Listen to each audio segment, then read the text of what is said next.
Olá, bom dia, tudo bem? Mais uma quinta-feira chegando. Eu sou o Dr. Manuel Antônio Lindo e essa é a nossa mentoria da saúde. E hoje a gente vai dar continuidade essa nossa minissérie do autismo, né? O TEA, Transtorno do Espectro Autista, tá? Então hoje é a segunda parte, fase 2, porque tem muita coisa para a gente conversar. Eu não posso fazer algo muito simples para um tema muito complexo, complicado, de extrema importância para vocês, tá ok? Então hoje a gente vai dar continuidade, quem não lembrou a aula anterior, dá uma, né, escuta novamente, puxa ali o vídeo e assiste novamente, que vocês vão começar a ter uma engrenagem, vão começar a perceber como tratar o autismo. Na verdade, isso aqui é mais um curso, tá bom? Vocês vão aprender a fazer diagnósticos, tratamentos, para deixar levar pelas informações equivocadas. A coisa mais importante para a gente é a saúde. E a saúde dos nossos filhos, que se tornarão adultos futuramente, ou amanhã, vai depender das nossas condições, informações, do nosso conhecimento. Não espere apenas que um profissional de saúde trate o seu filho. Você tem que começar em casa o tratamento, prestar atenção. Às vezes o diagnóstico é muito tardio para você perceber que o seu filho precisa de ajuda. Então isso vai te auxiliar muito a buscar o melhor resultado do tratamento e até mesmo a remissão do que está acontecendo, tá ok? Então o tema de hoje é a segunda parte do TEA, né? Transtorno de espectro autista. E a gente vai entrar hoje na parte do diagnóstico, tá? Como você vai fazer um pouquinho desse diagnóstico para ver se seu filho realmente tem sintomas característicos ou não, tá?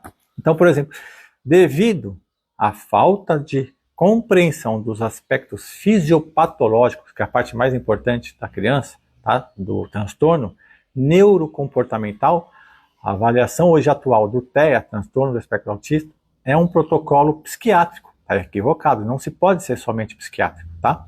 De avaliação comportamental. E isso causa um atraso absurdo no diagnóstico, na descoberta ou não se o seu filho tem. Normalmente, você vai levar seu filho tardiamente para fazer o diagnóstico, porque o diagnóstico é psiquiátrico e não pode ser somente psiquiátrico.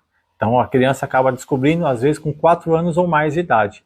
E o ideal é o quanto antes você pegar esse diagnóstico. 2 anos de idade, por exemplo, você já pode ter um belo, né, de uma descoberta ali ou não, se você precisa levar seu filho para uma ajuda ou não, tá? Então, quais são os critérios assim que a gente tem hoje em dia? A, B, C, D e E. Então, A é deficiência persistente na comunicação social e interação social. Então, tanto na comunicação como na interação, há uma dissociação. Então, a criança começa a ter uma alteração. E ela pode ser déficit na reciprocidade, tá? Socioemocional, né? Quando ela tem uma dificuldade de estabelecer uma conversa normal, reduzindo de interesses, emoções, afeto. Crianças que parece que não têm emoção, não têm afetividade, não estão interessadas com nada, parece que vivem num mundo paralelo, tá? Né? E isso também é uma dos diagnósticos que a gente tem que prestar, ficar atento. Déficit nos comportamentos comunicativos não verbais e comunicação verbal e não verbal pouco integrada. Você faz perguntas, ela não te responde, né? Ou faz de conta que não escutou, ou talvez nem esteja te escutando, ela está no mundo de ausência. Tá? Déficit para desenvolver, manter e compreender relacionamentos, né? Dificuldades para compartilhar brincadeiras imaginativas ou em fazer amigos. Gosta de ficar isolada, não quer fazer amigos, não gosta de participar de nada, fica naqueles joguinhos repetitivos. Tudo isso tem a ver com as deficiências persistentes na comunicação social e interação social. É um dos primeiros critérios de diagnóstico. Segundo, padrões restritivos e respectivos de comportamento, tá? Interesses ou em atividades ou não. Tá? Então, crianças começam a ter aqueles movimentos repetitivos, né? Uso de objetos ou falas assim estereotipadas ou repetitivas, sempre repetindo a mesma frase, a mesma palavra, então fazendo sempre aqueles mesmos movimentos, né? Como se fosse um disco riscado, né? Então, incidência nas mesmas coisas, adesão inflexível à rotina, não quer mudar, quer fazer só aquele ponto final. Se você tentar mudar ela, daquela rotina, ela vai espernear, né? Sofrimento extremo, a pequenas mudanças, né? E dificuldade na transição. Preste atenção, se seu filho é muito restritivo, está sempre fazendo as mesmas coisas, talvez seja um sinal de alerta para vocês, pais. Tá bom?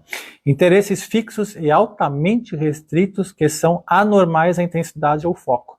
Tá? Fica muito focado, observando num ponto fixo ou fazendo sempre a mesma coisa, como se fosse muita concentração. A criança não tem uma concentração muito acentuada para ficar tão fixamente, né, ficcionada. Tá? Forte apego ou preocupações com objetos incomuns. Tá? Às vezes, de repente, o que não chama atenção para ninguém, para ele está chamando atenção e ele se apega àquele objeto. Tá? Hiper ou hiporreatividade a estímulos sensoriais do ambiente. Tá bom? Indiferença aparente à dor, parece que não sente dor, temperaturas, passa uma coisa quente na pele, parece que não sentiu, não tem sensibilidade. Tá? E fascinação visual por luzes e movimentos. Nem aquele gatinho buscando a bolinha, né? Às vezes a criança fica fascinada por luzes, tá? Por movimentos assim, que às vezes não é o comum, o normal. Outro, a classe C, são sintomas, né? Devem estar presentes precocemente no período de desenvolvimento. Então tem que prestar atenção.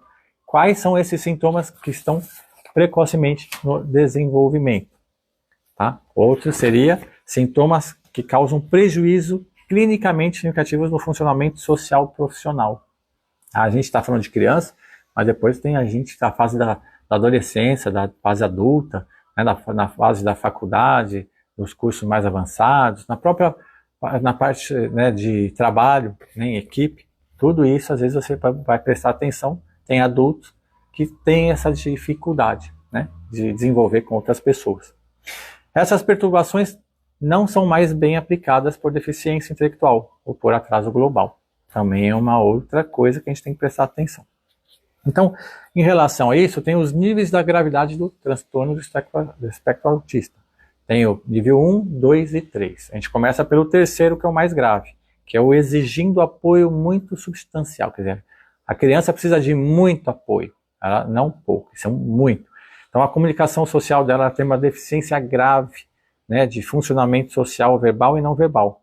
A fala é inelegível, você não entende o que ela fala, ou poucas palavras. Tá?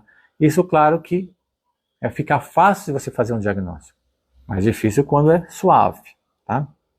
Também tem comportamentos restritos e repetitivos, né, e aquela inflexibilidade de comportamento extremo, dificuldade de lidar com mudanças. Não quer mudar a alimentação, não quer mudar a rotina, quer sempre fazer a mesma coisa. Também essa é o nível 3. É uma dificuldade muito grande de fazer a criança mudar essa rotina. Aí já é o nível 2, que é muito parecido, tá? Tem a exigindo apoio substancial. Tem o muito substancial e tem o substancial.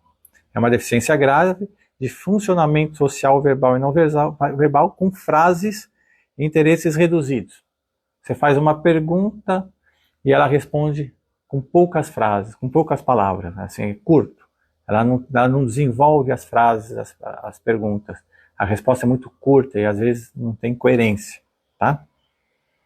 Tem também o comportamento restritivos e repetitivos, que seriam as inflexibilidades de comportamentos extremos.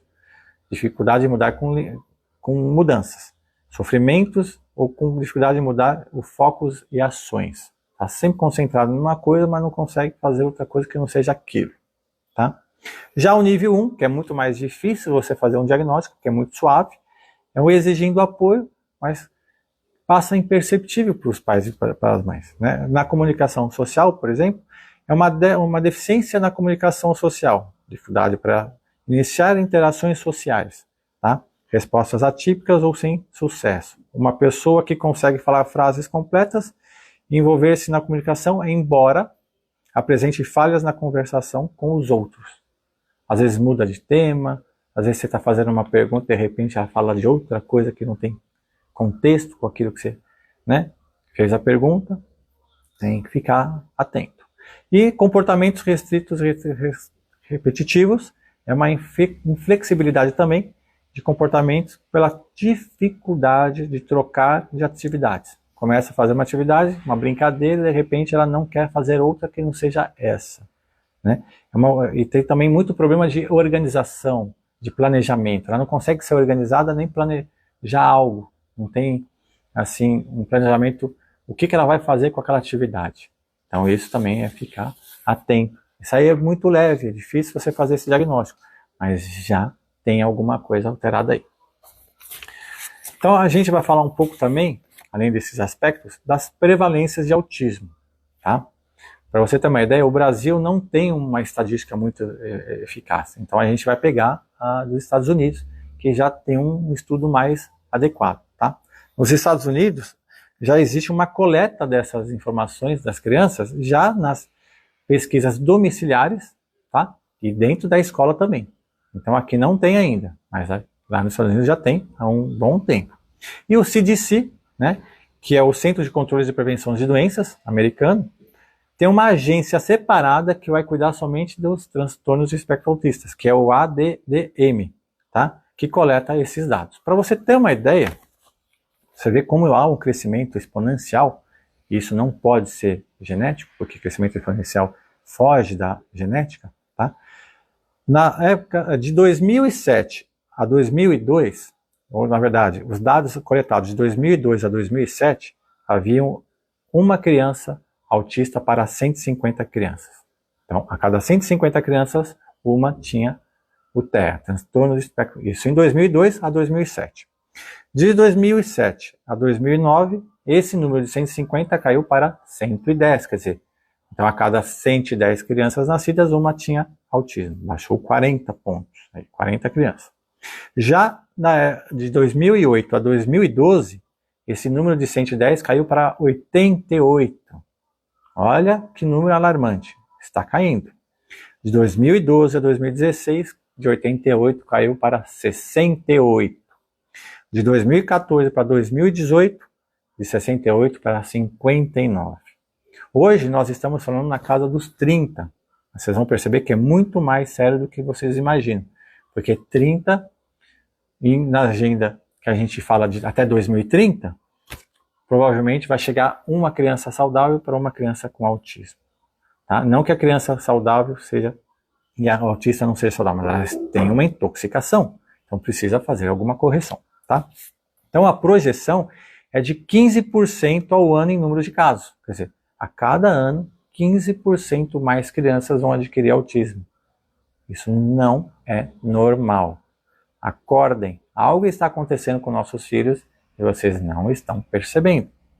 Então a principal razão para essa dificuldade na identificação do TEA, por exemplo, aqui no Brasil também, está relacionado porque a gente tem um diagnóstico muito preciso para meninos, sexo masculino, mas para as meninas, porque tem muito mais meninos hoje com transtorno do espectro autista do que as meninas. Mas será que isso é verdade? Então vamos lá.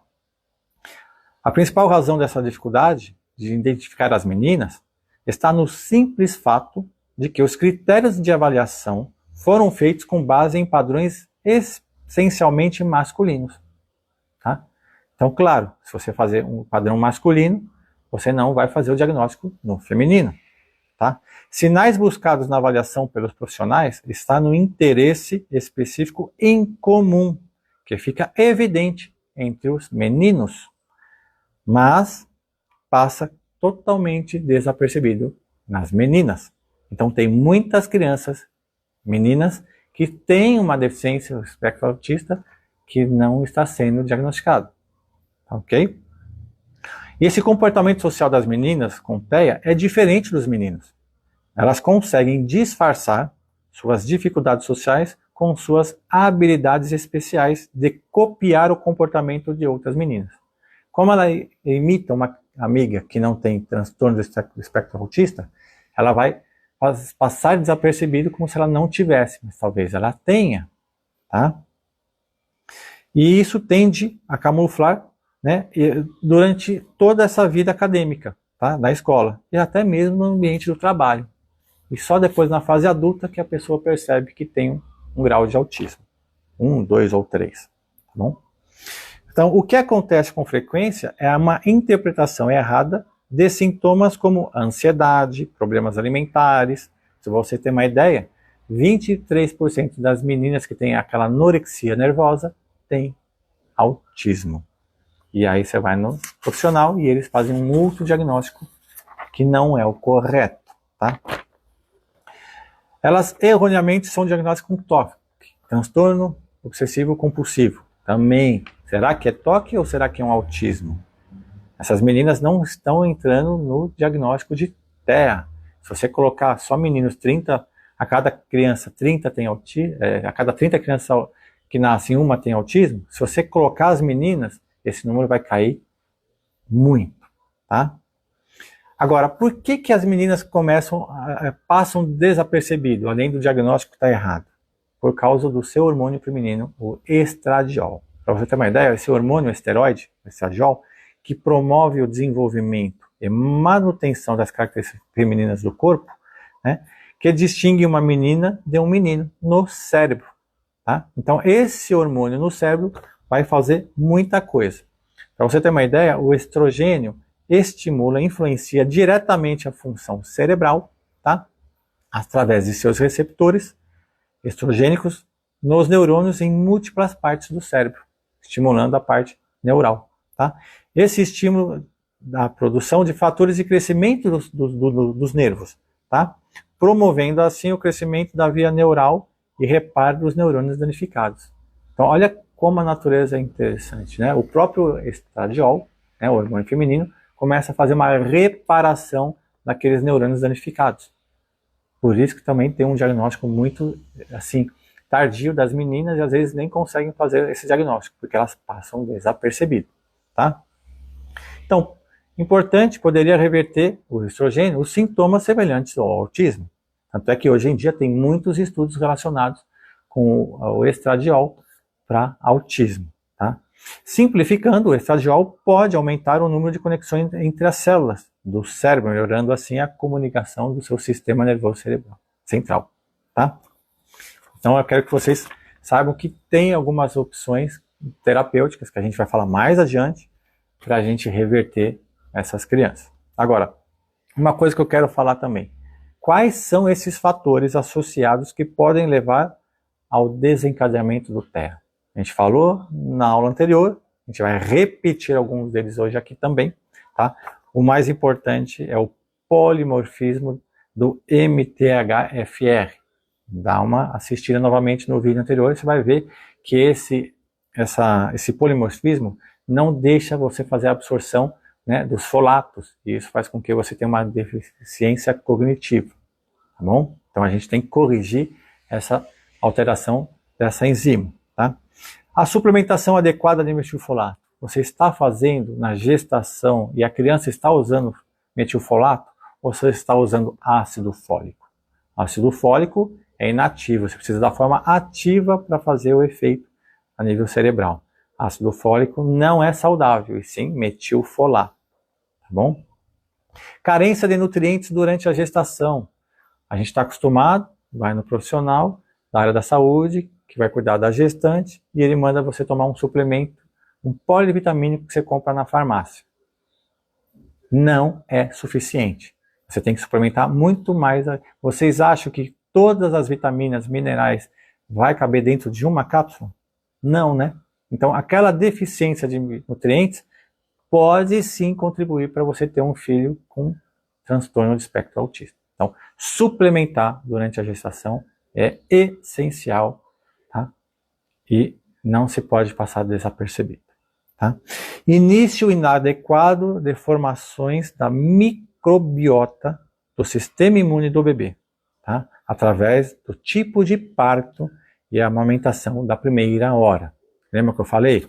Crianças que nascem de cesáreas não passam pelaquela via, né, do parto da mãe, onde as bactérias, a microbiota do intestino da mãe vai colonizar o intestino do seu filho, evitando assim muitos distúrbios, né, durante ao longo da vida dessa criança. Então é fundamental. O parto é muito mais saudável do que a cesárea, mas nem todas podem fazer parto, necessitam fazer cesárea. Aí tem aqueles partos e cesáreas onde você tem uma técnica para você amenizar essa ausência dessa microflora da mãe no bebê. Agora, além disso, tem as crianças que nascem prematuras. Elas não vão para fazer a amamentação na primeira hora da vida. Elas ficam numa incubadora. E o que fazer nesse momento? É muito perigoso que essa criança se torne uma criança deficiente, justamente pelo não ter esse apego e essa colonização do seu intestino pelas bactérias da própria mãe. Ok? Uso de remédios para tratamentos inflamatórios frequentes. Você está sempre gripada, está sempre resfriada e você fica usando medicamentos químicos, antibióticos, anti-inflamatórios, né, que vão interferir, sim, na formação do seu filho. Ok? Então, cuidado. Não é uma gripe ou um resfriado que você vai precisar tomar medicamento químico. Tem coisas naturais muito mais eficientes, sem nenhum risco para ambos. Ok? Condição imunológica da vacinação. Isso é algo muito importante e é um tema muito delicado. Eu vou dar uma pincelada só por cima, não posso me aprofundar nesse tema porque aí vocês vão... Esse vídeo não vai passar em lugar algum, ok? Então é assim, ó. A vacinação é importante? Sim. Mas tem muita vacinação, muitas vacinas que têm toxinas dentro delas, que podem contribuir ou não para um mau desenvolvimento dos bebês. Então, tomem cuidado, tá, ok? Parasitas, verminoses, tá? Então, as mães, as crianças estão sempre cheias de parasitas, cheias de intoxicações, tem que fazer uma boa desparasitação. Como eu falo, cuidado com medicamentos de farmácia. Parasitação não é com medicamento de farmácia. Eles não vão eliminar 100% os parasitas do teu corpo. Tá? Tem outras, assim, formas saudáveis de fazer uma desparasitação mais completa. Tá? Introdução precoce dos alimentos. A mãe às vezes não está com leite materno, vai dar fórmulas específicas para o bebê, ou então introduz outros tipos de alimentos sólidos antes dos primeiros 6 meses de vida. Isso sim vai influenciar muito no desenvolvimento neural e imunológico do seu filho, da sua filha.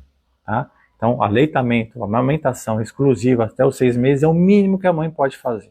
Se ela não está tendo leite, podemos estimular essa produção do leite. Tá? Mas não deixe de tentar. Distúrbios da desintoxicação. Você vai fazer uma desintoxicação, porque a gente está sim muito intoxicado. Então, quando você está gestante, não é o momento de você fazer uma desintoxicação do seu corpo. Porque toda vez que você vai fazer uma desintoxicação do seu corpo, quem vai absorver a toxina é quem está dentro de você.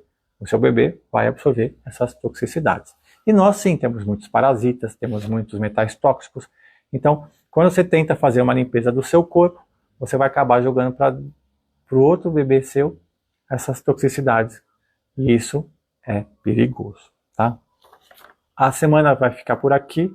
Semana que vem a gente vai dar continuidade, vai ser a terceira etapa, ou a minissérie que vocês podem chamar. Mas vão assistindo, assiste o vídeo anterior, junte com esse daqui.